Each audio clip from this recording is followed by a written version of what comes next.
Hey there, this is John Russell Cring, and I am your entertainment segment host of Impact. And today we have a very, very special guest, Mr. Michael Burns. He is the founder of MOPCO, the improvisational comedy. So what I'm thinking is the whole interview, I will call out random fruits and vegetables and strange occupations. What do you think about that? Absolutely. That's what we do. Kumquat. A large kumquat came down from the tree. The biggest kumquat I'd ever seen. They're usually small 1-inch things. You know, generally, I think what a quat does on its own time, we shouldn't be discussing it. Absolutely. Absolutely. So, Michael, tell me about MOPCO. When did MOPCO start? Well, you know, there's actually been 2 incarnations. I started MOPCO 1, so to speak, in the early mid-90s and ran it for about 7 years, and then put it to bed for a couple of years. And then around about, I think it was back in about 2004. I remember that. I got a phone call from the folks up at the Wood Theater, and they said, "Can you guys do a benefit for us?" Okay. I said, "Oh, sure," sort of just reflexively. And then I hung up the phone and thought, I don't have a company. This is really... That could be a problem. Yeah. So, hastily assembled group of people, some of whom were really amazing improvisers and some had never improvised before, did perhaps the world's worst improv show. I think I saw that show. Yeah, you might have. Yes. Yeah. But the good thing was it got us back together and got the company started again. So Okay. that was, 2004. And we've been here at Proctors for over 5 years now, actually. That's awesome. Now, how did you get started in improv? Were you involved in stand-up comedy or any other writing or things like that? I was a theater student. I actually started studying improv in high school when I was about 14. Went to SUNY Purchase, and the guy that was sort of my main acting teacher had a real improv base. He was out of Chicago, and that was sort of his way into acting. And I fell in love with that. Left college, worked with a guy named David Shepard in New York who had started the Compass Theater, which is the first improv theater really in the country, way back when, long before my time. And, in one way, shape, or form, ever since then I've been improvising. Of course, we all do, right? I'm sorry, I have nothing to say to that. Okay. I'm bad at improv, apparently. For those of people who really don't understand exactly, do you have any ideas exactly, what will happen in an evening with improv, or are there exercises that you can do to just sort of stay sharp and ready for whatever the audience throws at you? Well, we do have different formats, and in general, we know the sort of framework, right? Right now at Proctors, tomorrow night, snow allowing, we're going to be doing the last of a run of Spontaneous Broadway. That's a musical format. The Act 1 is all songs. We get the titles from the audience, and we go. Right. They pick their favorite song, and Act 2 is the musical that song comes from, including a reprise. So that format is pretty well established. At the Comedy Works right now, we're doing what's called a short form format, where we know we're going to do this game, this exercise, and so forth. We actually have that kind of the way a singer would have the little cheat sheet on his guitar. Right. But content, we have no idea. Right. Does that make sense? Yeah, absolutely. Are you shocked sometimes by the direction that things go? Are you somebody it's easy to make laugh, or are you a clownfish, Michael? I like to laugh. I think that's why I do this. Okay. That's why Okay. And do I crack? I think what I get out of your question is, do I crack up on stage? Not really very often anymore. This isn't the Carol Burnett show. Right. Oh, those guys. That was their shtick. Right. There is a thing in improv, we talk about finding the game. Right. And that was their game. Let's crack each other up, and the audience loved it. Everybody bought into it. Right.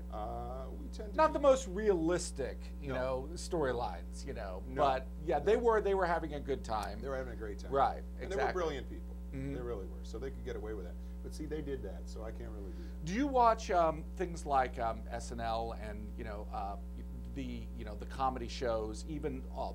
And can you tell when all of a sudden they're off script and they're running and they're improving? SNL, I have to be honest, I kind of lost interest a lot of years ago.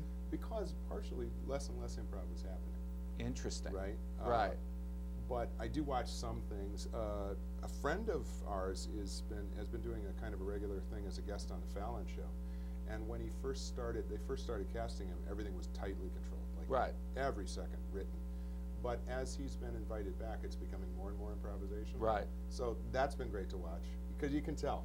You know, you it's can just sort of feel it. I love Kathy Griffin, and it's not really improv, but the way that she basically she knows the subjects and then she just goes and she runs with it. I feel like improv is coming more and more into comedy. I think Louis C.K. to a certain degree is improvising, you know, live. Yeah, and you just mentioned two really brilliant people who do improvise a lot. A difference being, of course, that they are still working solo. Right. Which, man, my hat's off to them. That's hard. Right. And it's funny because I know stand-up people who come to me and say, I don't know how you do that. I could never. And I say exactly the same thing to them. Right. The idea of getting out there with a microphone and me and the audience is, that would be hard. That's It'd be right. tough. That's right. Necrophiliac blood orange. All right, moving on. Does he do this all the time? No, I really don't. This is my opportunity right here, right here. That's This, right. you know, this is our That's it. chance. I understand that MOPCO is, it's not moving, but it's like opening up another branch. Yeah. Is that what's happening? Yeah, essentially.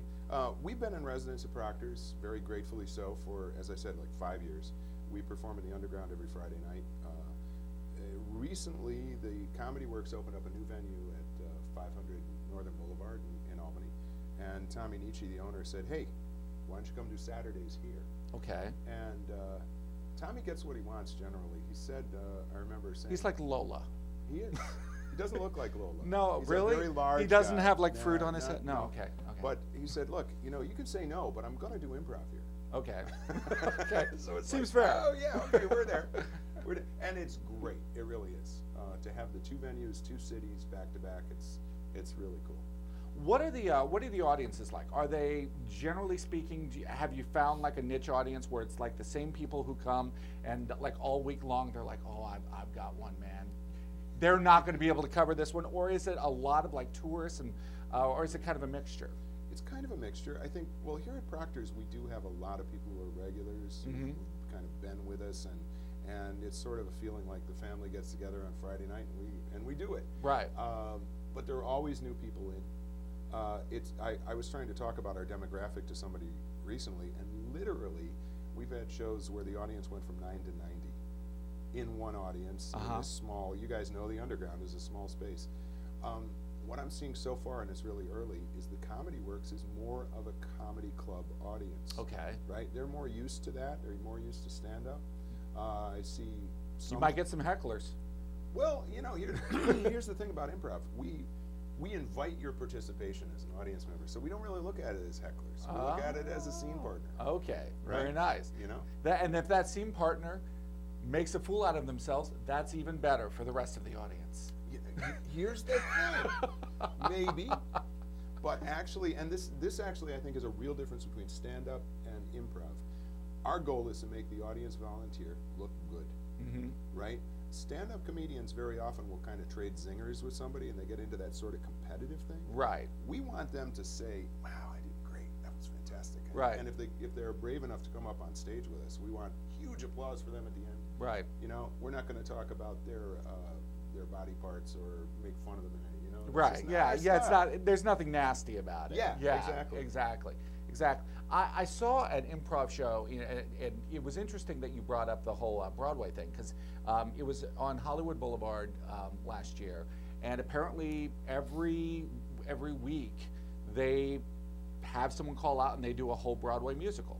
And it's something that's really, really, really caught on. It was an incredibly impressive show. I think it was Christian Funeral Director, I think is what it was. Yeah, I think that it was like it was like a right-wing Christian Funeral Director was the show. It was a really they had a piano player who kind of did standard Broadway stuff. Is that what you guys have? Do you have a piano player? Yeah, or we do. Okay, Yeah, we have a few of them actually. Okay. And yeah, the format spontaneous Broadway was invented by my partner, Kat Coppett, at a place called Freestyle Repertory Company in New York. The folks you saw in LA may have at one time worked with Kat. It's quite possible. Interesting. Because we know some people in LA.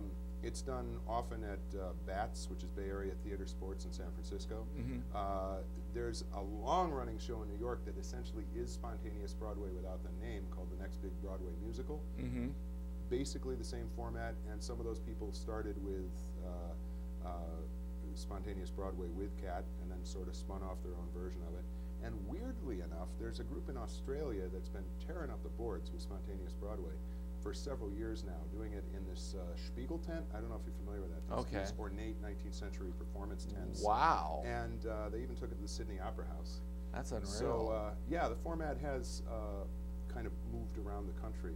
And it's right here in Schenectady, New York. Yeah, that's right. You don't have to go to the Spiegel tent. You can go to the Proctors tent. That's right.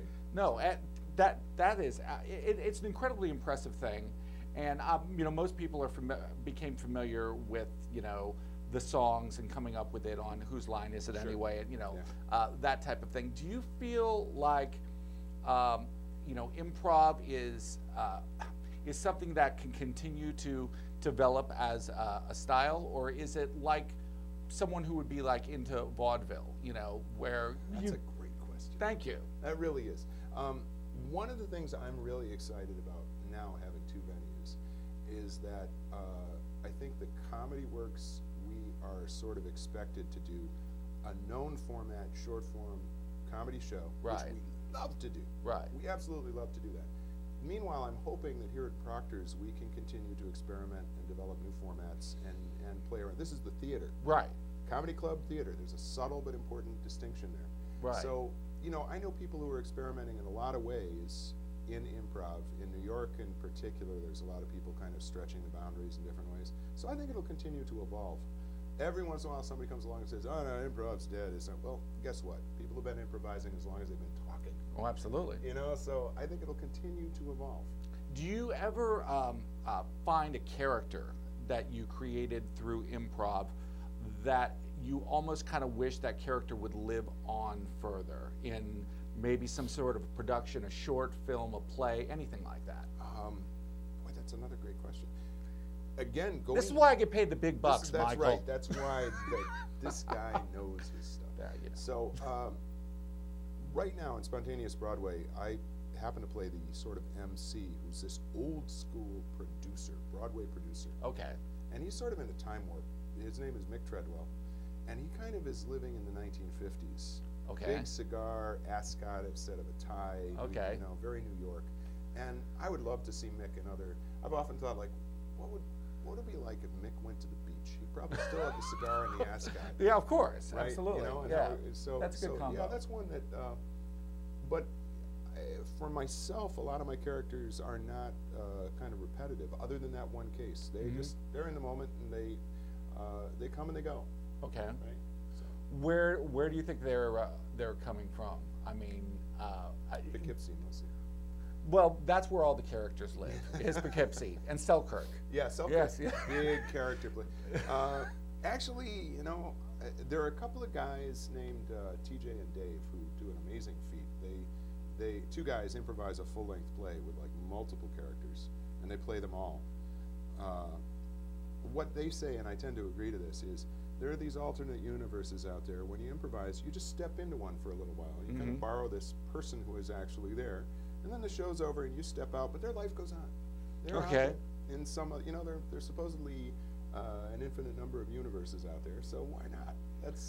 So I kind of look at it that way. Absolutely. He's on a beach somewhere, he's wearing an ascot, he's got a couple of buxom blondes that he's paid to be there with him. And he's looking for a good pastrami sandwich. Who isn't? You know, who isn't? Exactly. Absolutely. So when is this happening? Where can people find all of the different shows from MOPCO? Okay, so first of all, you can go to mopco.org. Don't go to mopco.com unless you want cleaning supplies. That's one of our only pre-written jokes. That's a good one, isn't it? That is a good one. I like that. I was thinking some form of pornography, but go ahead. Okay. But we are at Underground at Proctors on just about every Friday night at 8 o'clock, and you can go either to mopco.org or Proctors website. And Saturdays we're at the Comedy Works, and their website for ticket sales is joketix.com/mopco. Excellent. Excellent. And people can find out all about us there. That's fabulous. And a great night. Is it family friendly, or are you doing some of the naughties? That's another good question. Proctors tends to be more the PG-13 Okay. venue. Comedy club is a comedy club, so it's a little more adult, maybe a little bluer. Okay. Or your sense of humor. What are you talking about? What? It was the kumquat joke, That's wasn't what it? it That was. was the one. Absolutely. That was the one that did it. Yeah. Well, listen, I've heard so much about MOPCO, and I've met people and been hit on people at MOPCO. There you go. So finally, You're legendary in that. Well, it's the hat. And I'm so glad to Mm-hmm. finally have the opportunity. I'd love to come on up there and see you guys. And I love improv. I think as a director, improv is where kind of all of the surprises tend to happen, and letting people kind of run with it and stuff is such a fun process. You bet. Absolutely. So let's say I want to go and I think, hey, I am a funny SOB. I want to be in MOPCO. What do I got to do?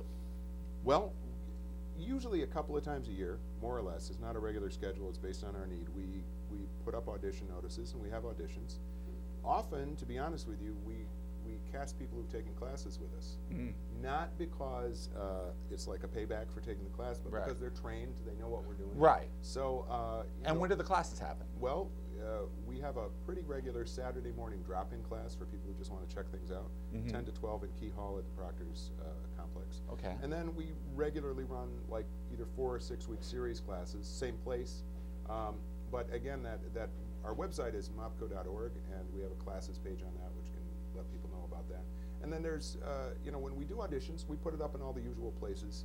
And very often, as I say, we cast students, but oftentimes we don't. Sometimes somebody will come in and just blow us away, and we'll say, yep, you're in, that's it. So There are just characters out there, and whenever I am casting, I always look for the people that just stick out to me. Just like you meet them, and I've told people that if Christopher Walken was not an actor, he would be the most interesting hardware salesman you ever met. Right. And somebody would just be like, I met this guy, and he had this weird way of talking, and he sold me a drill bit. And that's just because that's the kind of person that he is. And I can see how in improvisation, that's what you're looking for, those kind of people, those somebody characters. to sell us a drill bit? Everyone can use a drill bit. Yes, and I need one, actually. Right. All right, well, I'll be over at the house, and we'll put up some drywall together. Great, man. Okay, I appreciate that. Thanks for being here, and thanks again for watching another episode of Impact Watermelon Water Polo Goalie.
Proctors, bringing the best in arts, education, and entertainment.